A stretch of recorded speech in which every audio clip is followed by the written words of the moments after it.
across Europe to a place of mystery and magic known as the land beyond the forest. Here you'll find castles, fortresses and medieval villages, and its landscape was the inspiration for the most famous of all vampire stories, Bram Stoker's Dracula. Yes, we've come to explore the sights of Transylvania. Did you bring garlic?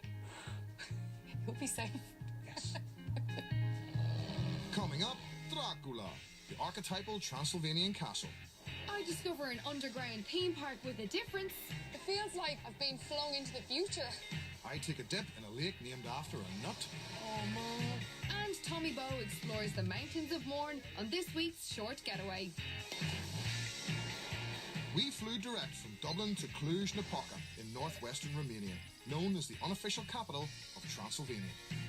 Joe, we're here in Transylvania. How excited are you? Do you know what? This has been on my wish list since I was like 15 and read Dracula. Let's face it, there's nobody has either not read Dracula or seen one of the movies. Yeah. So effectively, I've wanted to come here because Bram Stoker told me to. What about you? I have no idea what to expect. Every place I've ever gone to, you kind of know what you're going into. Yeah. But here, I'm a bit clueless, so I'm just looking forward to it revealing itself to me. The excitement of the unknown. You want to get a lot of that through this show? Oh, no.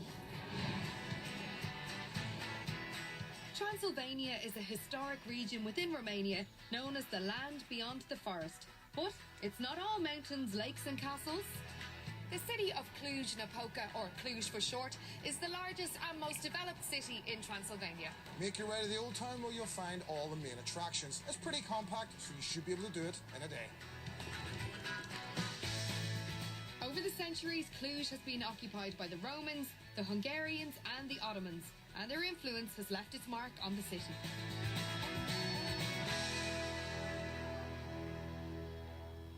The main square is Union Square. It's full of cafes, restaurants, museums and historic buildings. It's dominated by the beautiful 15th century St. Michael's Church, which is one of the most impressive Gothic churches in all of Romania.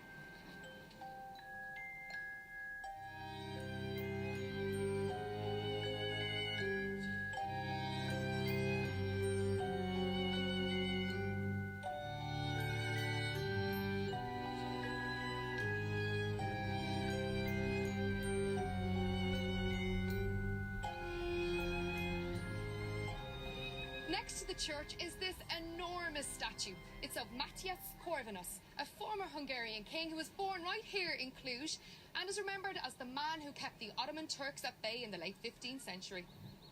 It's a good place for a selfie, isn't it? My advice is to get a coffee at one of the many cafes next to the church. Adopt the laid-back approach like the Romanians do and watch the world go by. Cluj is home to 12 universities, and with over 100,000 students living here, there's a very young feel to the place.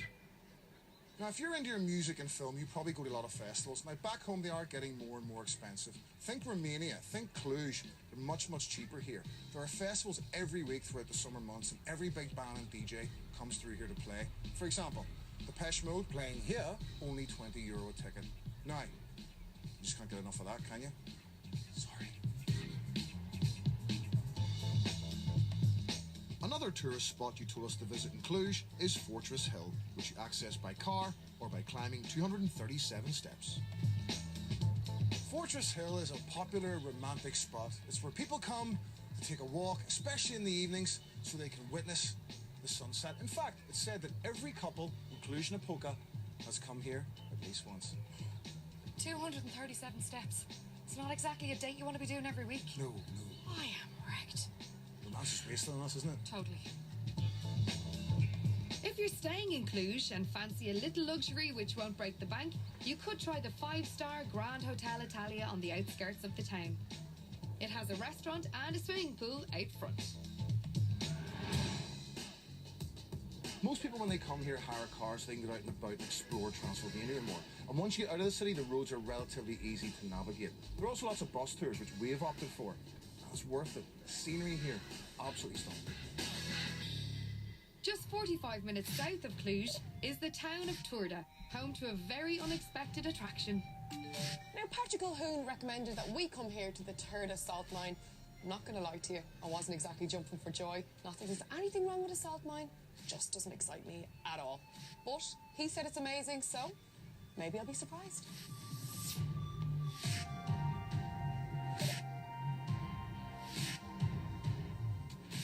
Turda salt mine has had an interesting career. It was opened around 1075 as a salt mine and over 3 billion tonnes of salt was extracted. It was closed in 1932 but reopened during World War II as a bomb shelter. After the war, it was used as storage for local cheesemakers until finally the idea of a theme park came to fruition in 1992. Oh, wow. I have gradually been descending into the belly of the salt mine and taking in my first glance of what lies beneath. It's bonkers. It feels like we're on a movie set or I've been flung into the future or something. Whoever came up with the idea of putting all these things in the salt mine is a genius. This is so different. It's incredible. Once you're transported 120 metres underground, you arrive in a massive cavern with an amusement park like none you'll have seen before. There's a mini golf course, pool tables, bowling, and even a giant Ferris wheel. Well, here I am in the only underground Ferris wheel in all of Europe. I don't get to say that every day. It's fantastic because it gives you a sense of how huge this place is. But you won't get dizzy on this one. It moves very slowly. If the Ferris wheel was a surprise, then wait till you see the lake.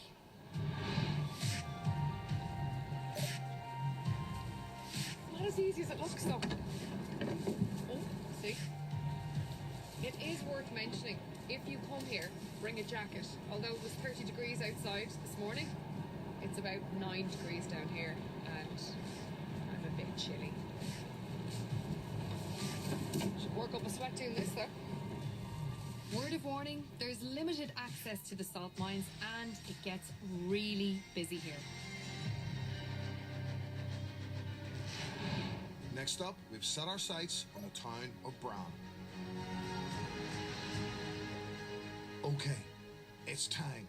It's what we've come to Transylvania to see, one of the most famous and most visited landmarks, Bran Castle. The stunning 14th century edifice built atop a 200-foot high rock. Many of you said that Bran Castle should be on the bucket list when in Transylvania. Tim Brundle said he loved its drama, and Christopher Flack described it as glorious, and they weren't wrong. Bran Castle was built on the site of a Teutonic Knight citadel dating from 1212, which was destroyed in battle. In the 14th century, there was a boom of castle building, largely for fear of Turkish invasion, and Bran was rebuilt by the Saxons. From 1920 to 1957, the castle served as a royal residence, a gift from the people of Brasov to Queen Marie of Romania. Today it's a museum and features artwork and furnishings from the royal household. And blimey, were they small. And as luck would have it, I bumped into someone from back home. So Sean, I mean, Transylvania is not the kind of most obvious choice people normally make going on holiday. What have you done since you got here? So we came here on Wednesday, and for the last couple of days we started travelling mainly around Transylvania. So we're in a couple of different cities. We're in Sighisoara, we're in Brasov last night, and now we're on our way towards Sebata. So wow, you're really getting good. around a bit. It has to be done, I think, to see. I mean, would you recommend that? Would you say people are coming here to basically travel around and see more of Transylvania rather than base yourself in one place? I think you need to, just because of the distance between each of the destinations, and I think you definitely get more variety within your holiday to travel around. Fair play. Thanks, Sean. Thanks Cheers. very much. Cheers. Thank you. What Bran Castle is most famous for, and more universally known as, is Castle Dracula. When Irish writer Bram Stoker published Dracula in 1897, he described the castle as being high above a valley, on a rock, perched over a terrific precipice. Now, considering Stoker hadn't actually been to Transylvania when he wrote Dracula, fair to say, he nailed it.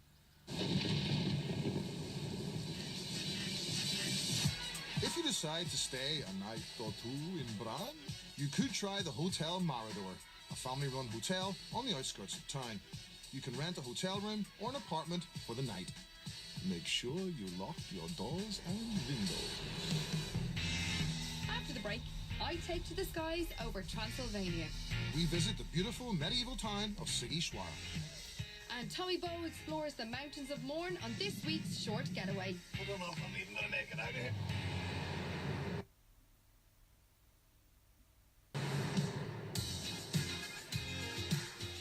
We're in Transylvania, the land of vampires, castles and medieval towns.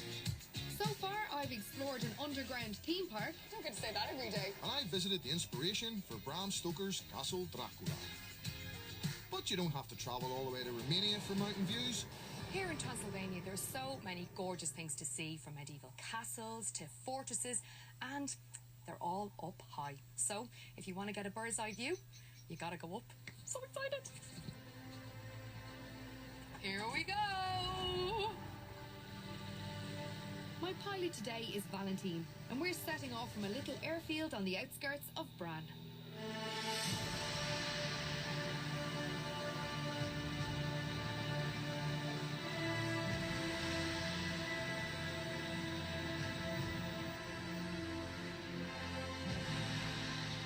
Valentine is taking me to see Rasnov Fortress, which is set on the Carpathian Mountains, 650 feet above the town of Rasnov. The fortress was built both as a defence and also as a refuge, and surrounded by its sheer drop, you can see why it was a difficult place to attack. We also fly over a forested area which Valentine tells me is a reserve for rescued brown bears, called Liberty Bear Sanctuary.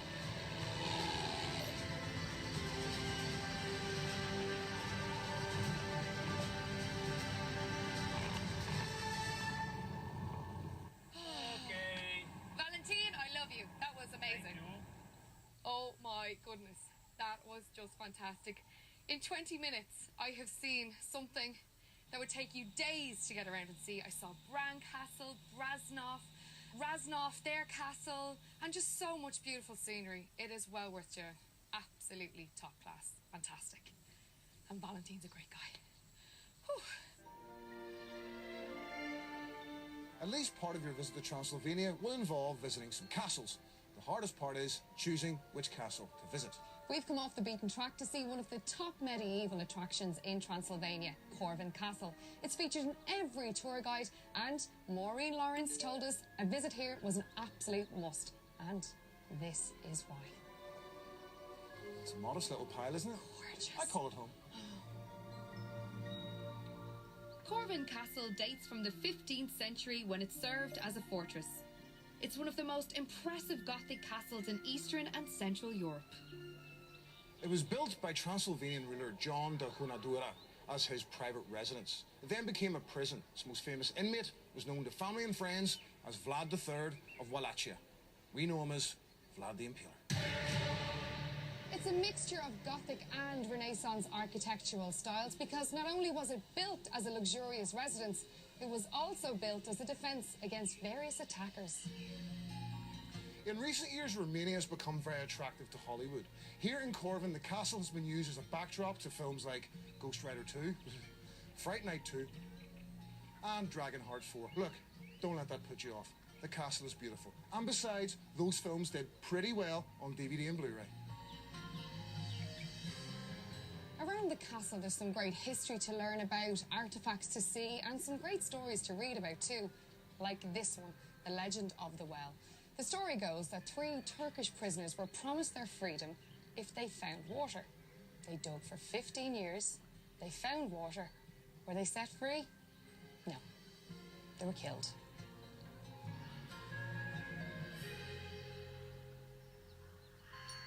Saying goodbye to Corvin Castle, our next stop is Sebata. There are around 3,500 lakes in Romania. The town of Sebata is a popular health resort due to its natural salty lakes and warm waters. You know, there's only one thing better than swimming in the ocean, and that's swimming in a lake. And here in Sebata, there are 5 saltwater lakes. This one is Lake Alunish, which means Lake Peanuts, and the water has therapeutic qualities for things like skin conditions and rheumatism. And the temperature in the water today is 29 degrees. It's like getting into a nice, hot, salty bath.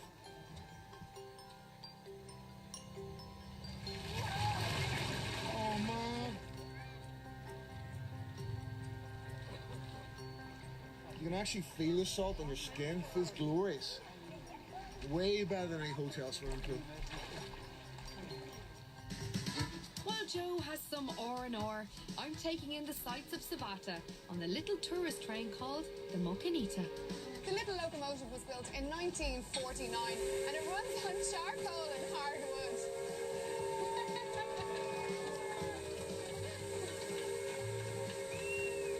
There's 3 carriages and it gives you the opportunity to take in the landscape of this gorgeous area. And as you just heard there, both the kids and the adults love it.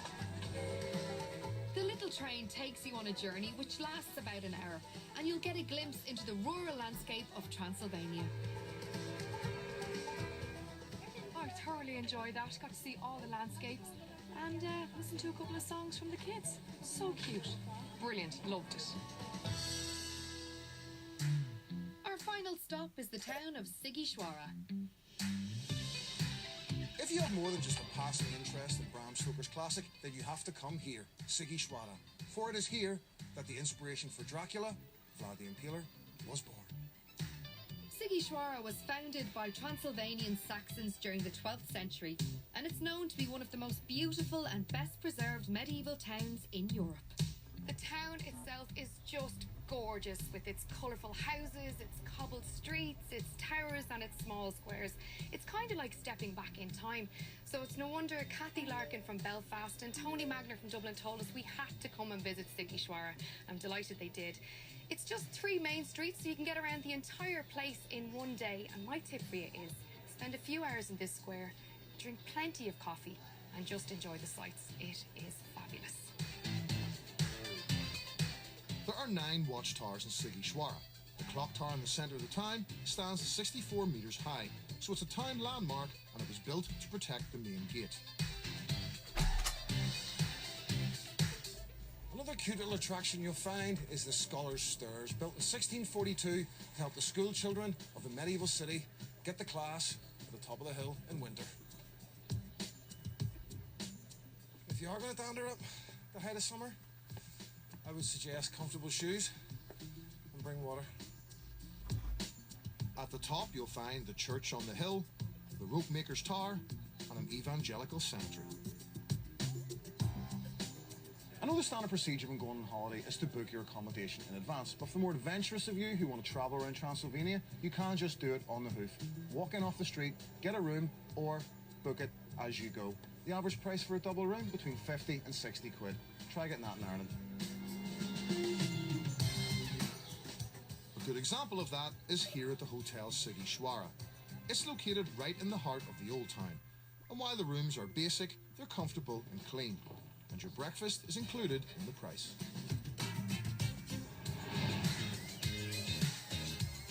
Well, Mairead, here we are, the end of the trip.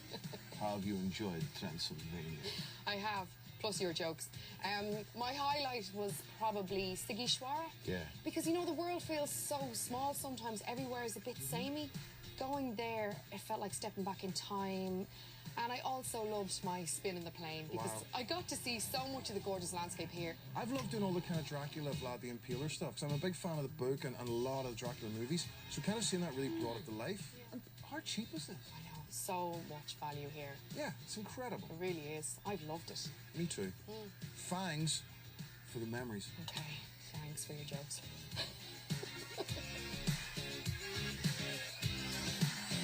Next today, Mel is faced with a difficult situation which threatens to tear her family apart. That's EastEnders. And then Carol's plan for revenge backfires badly on Fair City at 8.